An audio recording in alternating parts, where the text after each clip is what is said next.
Louvado seja nosso Senhor Jesus Cristo, honra e força. Meus amados irmãos, embora pessoas mais sábias e entendidas do que eu trataram deste assunto, eu também me dispus a sair do meu tempo de recolhimento, por assim dizer, para tratar também e ajudar a alertar aos nossos cristãos e às pessoas em maneira geral da gravidade do que está por acontecer. O assunto é o Sínodo da Amazônia. A coisa é muito mais séria e muito mais grave do que a maior parte de vocês possa fazer ideia. Se trata de uma instrumentalização da igreja, só que agora de maneira institucional e oficial, para os fins, ou seja, para estabelecer a revolução, transformando a igreja de nosso Senhor Jesus Cristo, que foi criada por Jesus para santificar e salvar os homens, transformando-a, portanto, em um instrumento de perversão da humanidade e estabelecimento de um governo mundial, fazendo com que a igreja se transforme como que numa ponta de lança, como que em uma vanguarda desta nova religião ecológica, naturalista, panteísta. Panteísta significa que não reconhece como um Deus transcendente, mas que adora a natureza como se ela também fosse Deus. Então, a coisa é muito séria. E tanto é séria que grandes figuras da igreja, como o cardeal Gerhard Miller, como outro cardeal chamado Brand Miller, como o cardeal Raymond Burke, como o cardeal Sara, como o bispo, grande bispo Dom Atanásio, como também um bispo que atua no Brasil, um espanhol, mas que foi bispo, agora é bispo emérito da Ilha do Marajó, Dom Ascona, e outras vozes também, se levantaram contra e denunciaram a gravidade daquilo que está por acontecer. Nós vamos examinar alguns pontos aqui do instrumento Labores. Então, se trata de um assunto um pouco longo, denso, mas é necessário que você aprenda estas coisas por uma questão de responsabilidade que você tem que ter com a sua fé, com a igreja e com a fé e salvação de muitos outros, porque o que está por acontecer atingirá a todos nós. Portanto, não é algo, é apenas uma informação a mais.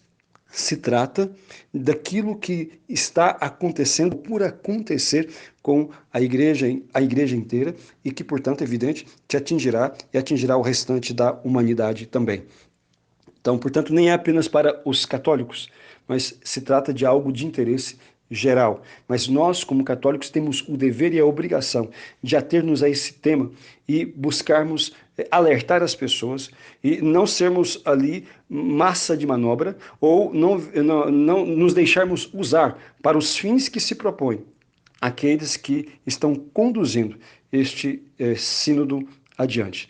O sínodo foi convocado pelo Papa Francisco há 2 anos atrás.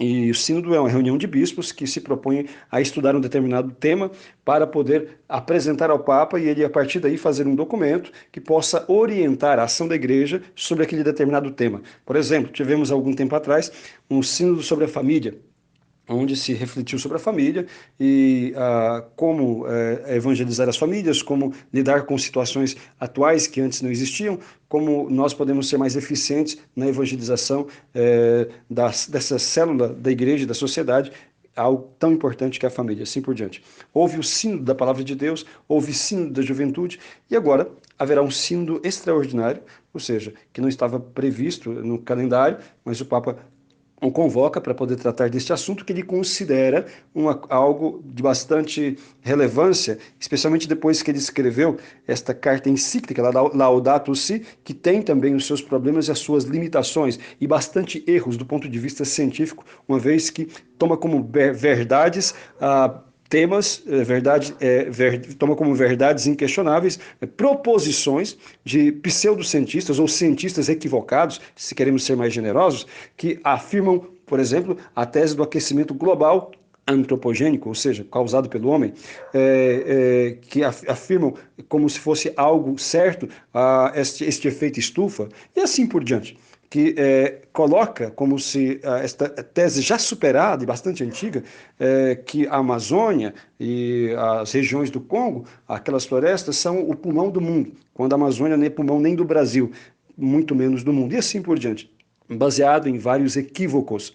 Então, com base nesta encíclica, ou na esteira desta encíclica, que foi uma encíclica ecológica, por assim dizer, em que o Papa conclama todos a cuidarem daquilo que ele chama, entre aspas, de casa comum, que é o planeta Terra, e, enfim, e que desta forma nós devíamos ter uma atitude mais ecológica e assim por diante. Pois bem, embora ali, mesmo com determinados erros do ponto de vista científico, não se propôs ali de maneira explícita nenhum ponto para demolir a nossa fé. Já o Sino da Amazônia é um ataque frontal à igreja mesmo, é uma revolução. E quem é que está por trás disto? Quem deseja esta mudança que levará à perda da fé por parte do povo cristão, mudará aquilo que nós entendemos como igreja e mudará o entendimento mesmo da fé, dos sacramentos, da maneira como a igreja é conduzida e celebrada? Quem está por trás disto? Enfim, quem está por trás disto, em última análise, né, o pai da mentira é o demônio. Por isso que o cardeal Brandmüller, que é um homem de fé, tem 90 anos, foi um daqueles 4 que assinaram aquele documento dirigido ao Papa por ocasião da proclamação da encíclica Amoris Laetitia, que gerou grande confusão por conta da posição ali ambígua em relação à comunhão para os adúlteros, em que ficou a coisa ali sem um esclarecimento suficiente, mas, enfim, e que foi pedido por estes cardeais, 4 cardeais, entre eles o Brandmüller, que é um grande doutor em história, que foi presidente da Pontifícia Academia de Ciências Históricas durante mais de 10 anos, e foi assinada por ele e pelo cardeal Raimund Burke, pelo cardeal Meissner e pelo cardeal Carlo Caffarra, para pedir esclarecimentos ao Papa, esclarecimentos estes que nunca foram feitos. Então, este cardeal Brandmüller, depois de analisar este instrumento laboris, que é essa espécie de documento preparatório para o sínodo, daquilo que vai ser discutido no sínodo, com as proposições para as mudanças, para as discussões que ali haverão, e ao mesmo tempo as sugestões de mudanças que a voz, entre aspas, da Amazônia pede aos bispos e ao Papa. Este cardeal disse o seguinte a respeito do sínodo. Disse que, depois de analisar o instrumento laboris, disse que este instrumento laboris, este documento preparatório, ele é herético e é um convite à apostasia. Herético por quê? Porque contraria, porque ele vai contra pontos fundamentais da nossa fé. Desde a estrutura hierárquico-sacramental, né, a questão do sacerdócio, a maneira como a igreja o entende e recebeu de Nosso Senhor, até também questões litúrgicas, a mudança na liturgia, a adaptação a uma mística indigenista, a uma visão de mundo indigenista, em total desacordo com aquilo que é a fé católica. Enfim, este cardeal vai dizer que este instrumento laboris, ele é herético e apóstata. A palavra apóstata significa que leva à perda da fé. Porque quem deixar-se conduzir por aquela mentalidade ou pela doutrina que está ali preconizada, ou seja, que está ali ensinada, deixa de ser católico. Como aqueles bispos que propuseram já não são católicos. Como aqueles cardeais que defendem tais ideias deixaram de ser católicos há muito tempo. Não servem mais à Igreja de Deus, nosso Senhor Jesus Cristo. Servem às suas próprias ideologias, ou pior, a uma ideologia satânica, que é aquela que quer instaurar uma nova ordem mundial e colocar o mundo aos pés do anticristo. Ainda que muitos não façam com este objetivo explícito, a atitude deles e a maneira como eles querem instrumentalizar a igreja para fins da revolução conduzem a isso. Conduzem inevitavelmente a isto. É o que está acontecendo. O cardeal, portanto, Brandmüller, é um alemão, 90 anos, um homem de profunda fé e muito sábio. Ele diz isto: o instrumento laboris, que é este documento preparatório, ele é herético, ou seja, contra a nossa fé, e apóstata, leva à perda da fé. Eu acrescentaria ainda o adjetivo, é diabólico, porque aqueles que nos levam para longe da verdade de Cristo, aqueles que negam a verdade revelada, então não está neles a verdade, o pai da mentira é o demônio. Agora vamos então a falar de outros cardeais aqui também, só para que isso aqui é uma introdução, para que se entenda da seriedade da coisa.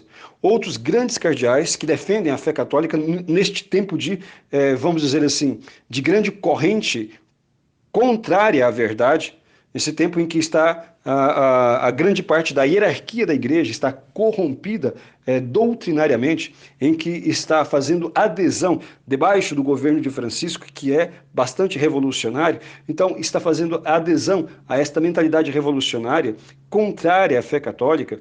Então, neste tempo de revolucionário, há alguns cardeais que têm bravamente nadado contra a correnteza, como é o caso de Brand Miller. Há também outro cardeal alemão, que é Gerhard Miller, que foi prefeito para a Congregação da Fé, aquele mesmo cargo ocupado pelo Papa Bento XVI antes de ser Papa. Depois, grande cardeal Raymond Burke, um americano que já desde o Sínodo da Família foi penalizado, né, pelo Papa, afastado de suas funções, pelo fato de ter ousado defender a fé católica junto com outros que não permitiram as loucuras que queriam se introduzir ali a partir do Sínodo da Família, como esta coisa de tornar normal dentro da moral católica as práticas homossexuais, ou mesmo já a comunhão dos amaziados e outras coisas do gênero. Além dele, o cardeal prefeito da Congregação para os Sacramentos, o africano, né, chamado cardeal Sara, que também é um grande baluarte, falou a respeito do tema, todos eles observando a ruptura da doutrina deste instrumento Labores, deste documento preparatório, a ruptura desse documento com a doutrina tradicional da Igreja. Depois, além destes cardeais, que são gigantes, que são realmente ícones do nosso tempo, que têm resistido, nadado contra a correnteza, que têm ido contra a ventania, esta ventania revolucionária, além deles, também bispos que são de grande conhecimento e de grande amor à Igreja, como Dom Athanásio Schneider, e aqui no Brasil, um bispo aposentado, emérito, da Ilha de Marajó, não é brasileiro, mas atuou no Brasil, Dom Ascona, que também advertiu, ele conhecedor da região amazônica, missionário ali, que trabalhou ali durante 10 décadas, disse que este sínodo, ele não conduz à fé católica, que no instrumento Labores está ausente a referência à cruz de Cristo, ou seja, Cristo como Salvador, e que deveria-se ter trabalhado para poder fazer uma reunião, ou seja, esse sínodo, para evangelizar a Amazônia, que já não é mais católica. Ele faz essa observação como conhecedor. Há regiões na Amazônia em que mais de 80% da população não é mais católica, sobretudo protestante, evangélica. Por quê? Justamente por causa desse tipo de mentalidade brotado, né, aí da teologia da libertação, que é esta esquerdização, que é a aplicação de princípios socialistas, marxistas ao evangelho, que leva os missionários a deixarem de se preocupar com aquilo que é o essencial, ou seja, o bem e a salvação das almas, e assim se embrenharem em temas políticos, e políticos no sentido ruim da palavra, em termos políticos revolucionários, levando as pessoas a uma compreensão errada do mundo, da sociedade e, sobretudo, a uma compreensão errada da fé e da moral católica. Então, este instrumento Labores, sobre o qual nós iremos falar um pouco, foi criticado por todos estes grandes cardeais e bispos e por outras autoridades também, que têm alertado sobre o perigo que será este sínodo se vier a aprovar, ainda há tempo de se fazer alguma coisa, por isso estamos falando, por isso estamos levantando a voz. Se forem aprovadas as proposições, as ideias que estão propostas, as sugestões que estão propostas pela equipe que preparou, que está ao cargo de um cardeal brasileiro chamado Dom Cláudio Umes, que é um dos grandes amigos do Papa. Aliás, foi aquele que sugeriu ao Papa atual o nome de Francisco. Este cardeal, Dom Cláudio Umes, ele será o relator deste sínodo extraordinário da Pan-Amazônia, para poder, então, propor ao Papa estas mudanças que foram, vamos dizer assim, pré-elaboradas. Houveram reuniões anteriores, o pré-sínodo, que foram presididas justamente pelo cardeal Umes, em nome do Papa, para poder elaborar este documento. que é um instrumentum laboris, ou seja, este documento preparatório para o sínodo. E Cardeal Umes é um desses também entusiastas para a ordenação de homens casados e um entusiasta desta teologia indigenista, esta teologia indigenista que substitui a nossa fé católica por uma mística indigenista que tem os seus próprios rituais, as suas próprias crenças, as suas próprias formas celebrativas e, na opinião, no entendimento dele, a igreja tem que aprender com estes povos originários esta mística, esta forma de se integrar com o cosmos e com a natureza e, desta forma, proporcionar a todos nós ali o que eles chamam de conversão ecológica. É a igreja que tem que se converter à mística indigenista e não mais os índios e os outros povos devem receber o evangelho de nosso Senhor com tudo aquilo que é necessário para a sua própria salvação. Então, este sínodo está ao cargo deste cardeal brasileiro chamado Dom Cláudio Umes, e que está assessorado, que tem como seu vice um bispo emérito do Xingu, portanto, que trabalhou na região amazônica. Então, este bispo alemão chamado Dom Erwin Klautler, que durante todo o tempo da sua missão na Amazônia, no Xingu, como bispo, nunca batizou um índio sequer, porque ele entende que não se deve evangelizar os índios no sentido que a igreja entende, de ensiná-los a doutrina da salvação e dar-lhes os sacramentos a fim de que possam se santificar e salvar. Mesmo que nosso Senhor Jesus Cristo tenha falado, como de fato falou, que é necessário o batismo, quem crer e for batizado será salvo, quem não crer será condenado. Então, que é necessária a Eucaristia, como o próprio Cristo falou, quem não come minha carne, quem não bebe meu sangue, não tem a vida eterna. Que é necessária a confissão para o perdão dos pecados, como disse Jesus, também, o pecado de quem disse aos sacerdotes e aos bispos, o pecado de quem vocês perdoar está perdoado, de quem vocês não perdoar não está perdoado. Mesmo com a ordem explícita de nosso Senhor, ensinada pela igreja durante 2000 anos, este bispo, Dom Erwin Klautler, ele se vangloria de nunca ter batizado um índio, como se isso fosse uma grande coisa, no sentido, fosse ali uma grande vantagem, quando na verdade apenas explicita a apostasia deste senhor bispo, a apostasia ali do seu entendimento, que renega a verdade de Cristo, substituindo-a por uma ideologia que priva os aborígenes, ou seja, os habitantes locais, daquilo que é a salvação deles mesmos.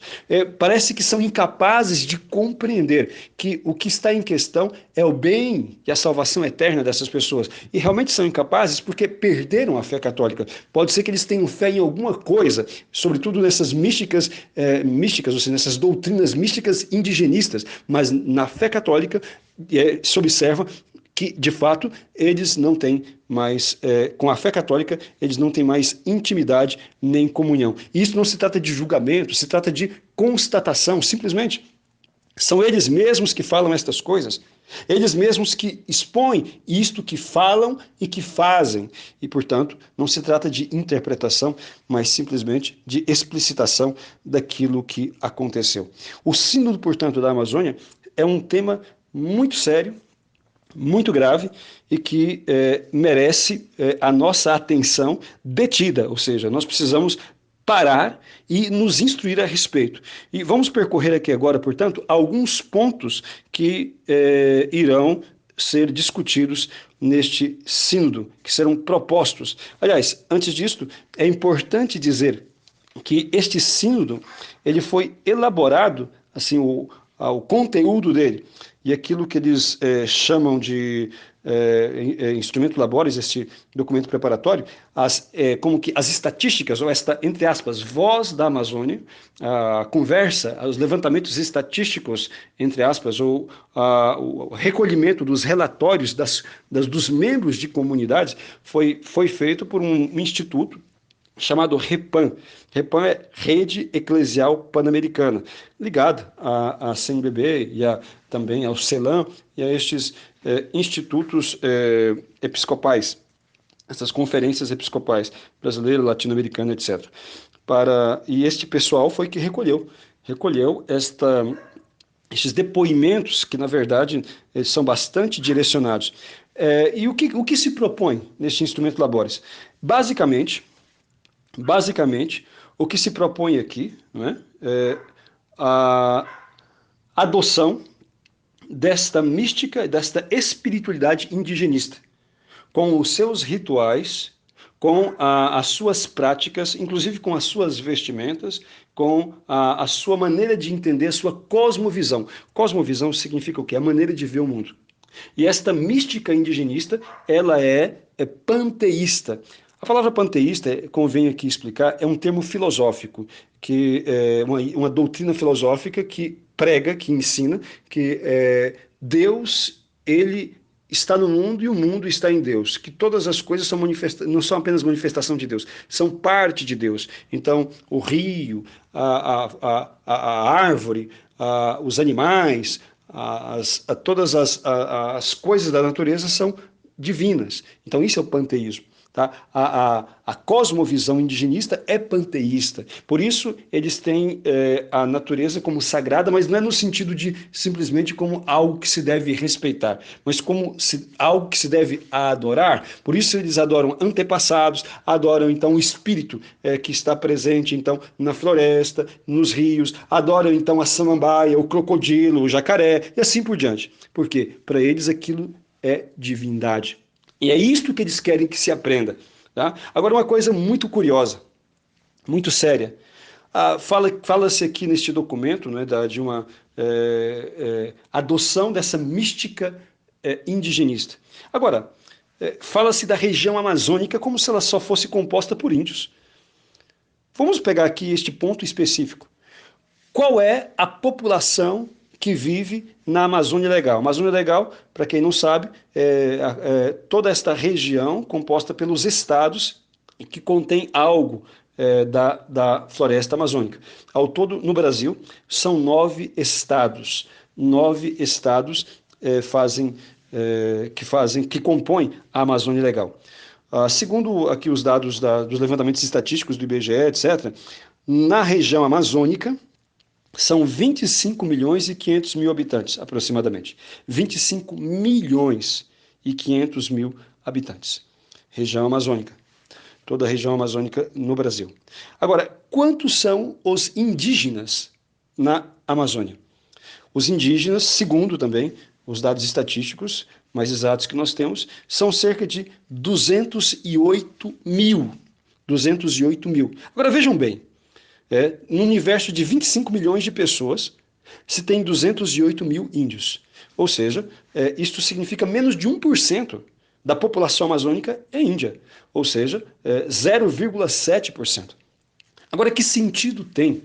Não que não se deva respeitar, é claro que se deve respeitar, se deve valorizar, se deve colaborar, mas deve-se entender os índios como nossos irmãos, e aqueles que querem viver isoladamente, que se respeite a opção que eles fazem, mas é nosso dever, ao menos, de propor o evangelho, propor os meios de santificação, entende? Porque a cultura cristã, a doutrina evangélica, aquilo que nosso Senhor Jesus Cristo, né, a cultura judaico-cristã, e depois, mais especificamente, a cultura cristã, ela eleva todas as culturas, porque ela é baseada na própria criação de Deus, no sentido, no respeito à lei que Deus escreveu em nossos corações. Basta pegar o decálogo, os 10 mandamentos, como aquilo se aplica a qualquer pessoa no mundo inteiro.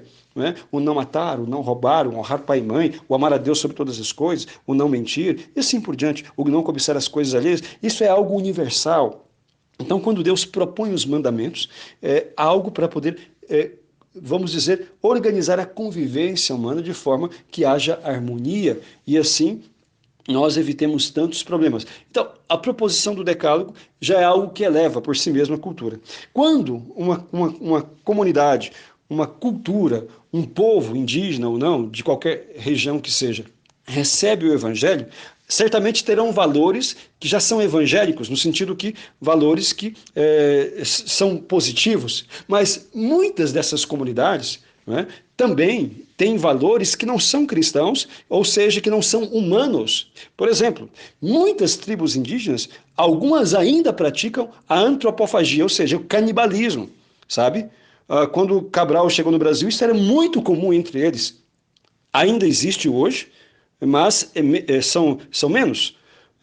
Por exemplo, no Brasil, existe entre 110 e 130 tribos que são isoladas, não têm contato ou têm pouquíssimo contato com a civilização chamada dos brancos, né?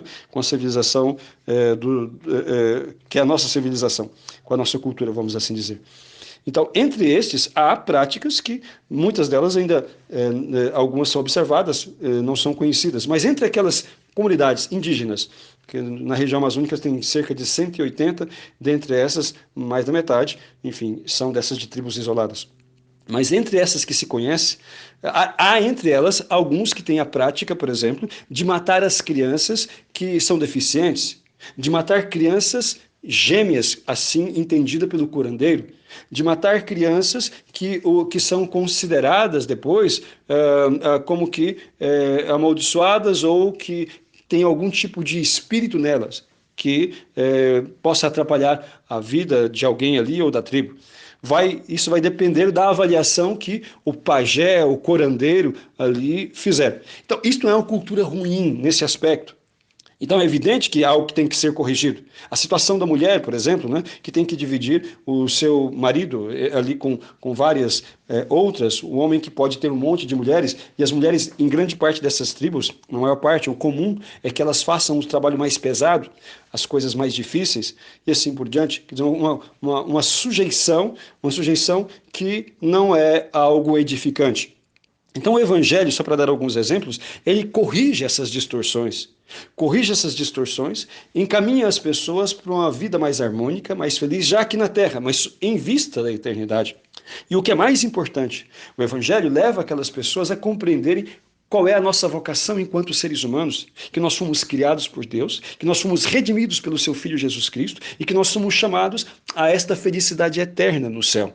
Isto faz o Santo Evangelho. Portanto, é um ato de caridade, é um ato de grande amor proporcionar às pessoas o conhecimento daquilo que lhes vai fazer feliz, daquilo que lhes fará feliz eternamente, para sempre. É um ato de desamor, é uma imensa falta de caridade. Poder evangelizar, poder ajudar as pessoas a compreenderem o caminho que conduz à felicidade e à salvação e não fazê-lo. Por isso que é incompreensível que bispos, padres e outros agentes pastorais que se dizem católicos façam trabalho, seja entre os indígenas, seja entre outros povos, e não levam a eles a doutrina da salvação a pretexto de respeitar a cultura. Mas que loucura é esta? Na época de Jesus havia muitas religiões e muitas culturas, e entretanto, basta ler o Evangelho, lá em São Mateus, no capítulo 28, versículo 16 seguintes, basta ler também São Marcos, no capítulo 16, versículo 16 seguintes, onde ele mesmo vai dizer o quê?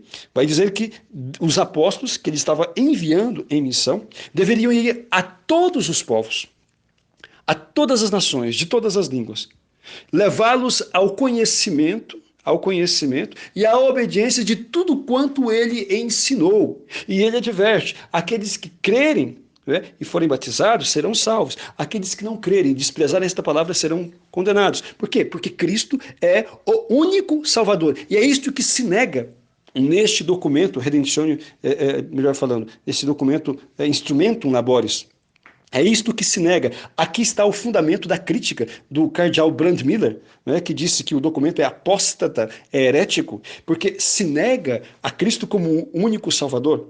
Se quer adotar a adoração, a comunhão com os espíritos ali celebrados pelos indígenas.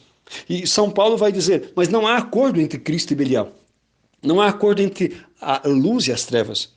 A Bíblia vai dizer que os deuses dos pagãos são demônios. Nós então agora vamos começar a adorar os falsos deuses, cair na idolatria, né, para ser o mais brando possível, cair na idolatria da natureza, quando não, na verdade, na adoração, ali fala explicitamente num documento, né, dos espíritos invocados pelos índios. Isto diz o documento, espíritos invocados pela mística indígena.